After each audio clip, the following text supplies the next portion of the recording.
Mr. Patrick Poiret, Inspector General of Justice for France. Welcome, sir. Thanks for keeping everything at 5 minutes, panel. Thank you very much. Monsieur le Président, Mesdames, Messieurs, distingués invités, chers collègues, le texte sera communiqué aux organisateurs, le texte écrit. Je me soumets aux 5 minutes pour vous donner des points de repère. L'Inspection générale de la justice que je dirige est née le 1er janvier 2017. Pour l'histoire, je suis le dernier inspecteur général des services judiciaires de France et le premier inspecteur général chef de la nouvelle inspection. Il n'existait en France que cette fonction, avant 2017, que cette fonction d'inspecteur général. Le statut de ses collaborateurs était incertain et nous avons, avant de créer cette nouvelle inspection, modifié la loi organique pour introduire 2 choses. La suppression de l'inspecteur général et la création d'une inspection générale.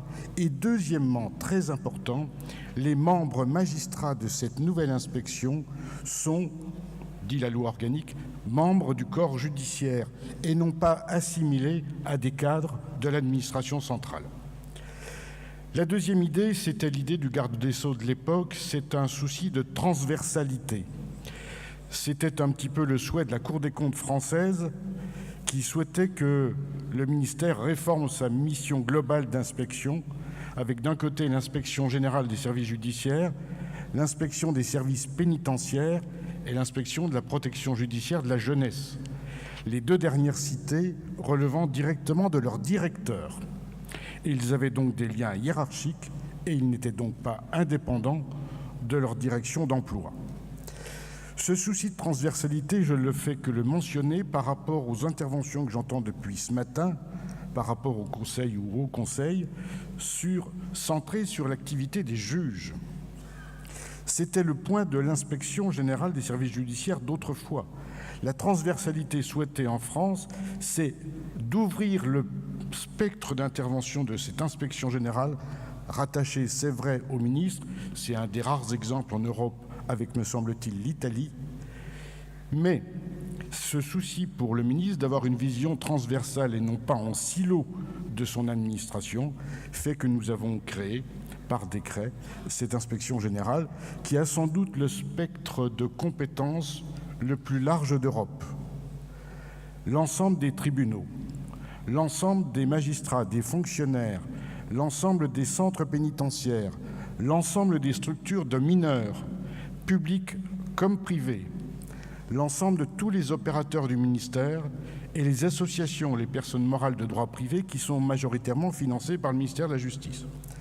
Il fallait donc réunir dans cette nouvelle inspection des compétences particulières, celles autrefois des magistrats, de directeurs de greffe, de directeurs d'administration pénitentiaire, de directeurs de la protection judiciaire, des administrateurs civils, des experts, des auditeurs financiers et même des experts en système d'information. C'est vous dire qu'avec ce spectre-là, nous sommes un peu plus loin que l'activité de contrôle des services judiciaires. Alors même si je suis rattaché au ministre, lorsque le ministre, le garde des Sceaux en France, choisit l'inspecteur général chef de l'inspection, il soumet cette candidature au Conseil supérieur de la magistrature. Et depuis un certain temps, les gardes des Sceaux successifs ont toujours suivi les avis du Conseil supérieur. Donc je m'estime nommé avec l'aval du Conseil supérieur de la magistrature, ce qui ne fait pas un rattachement particulier à ce Conseil supérieur. Nonobstant, je voudrais indiquer ce que nous ne faisons pas par rapport à ce que disait un de nos collègues conseillers d'État hier, et si par aventure certains avaient des craintes, nous ne contrôlons pas les juridictions administratives, ni bien entendu le Conseil d'État qui a sa propre mission d'inspection. Ce que nous ne contrôlons pas non plus, et c'est un débat important en France, nous ne contrôlons pas l'acte de juger. Mais avec ce spectre de compétences, l'activité de contrôle est une des activités, et pas forcément l'activité majoritaire, Nous avons des missions d'études, des missions d'appui et des missions d'évaluation des politiques publiques, seules ou avec d'autres inspections interministérielles, comme en France, l'inspection générale des finances, l'inspection des affaires sociales ou l'inspection générale de l'administration. Cette inspection a donc une mission de conseil, mais pour ce qui concerne l'ensemble de ses activités, le décret de 2016 applicable au 1er janvier 2017 indique deux choses. Nous sommes maîtres de notre méthodologie, quel que soit le type de mission reçue, et nous sommes libres de nos recommandations. La lettre de mission ne nous indique pas le but à atteindre, nous faisons des recommandations. Et le commanditaire étant le ministre, il reçoit le rapport, il en fait ce qu'il en veut, il en prend, il en laisse, mais en tout cas, nous ne sommes pas la plume du garde des Sceaux. Nous avons, pour rejoindre les préoccupations de cette table ronde, peut-être une activité d'enquête administrative. C'est le prédisciplinaire, ce qui a toujours suscité en France une inquiétude, même si c'est moins de 10% de notre activité. En cette matière, le garde des Sceaux peut saisir l'inspection pour une enquête administrative. Elle est le préalable à l'engagement éventuel d'une poursuite disciplinaire engagée par le garde des Sceaux sous sa seule responsabilité devant le Conseil supérieur de la magistrature.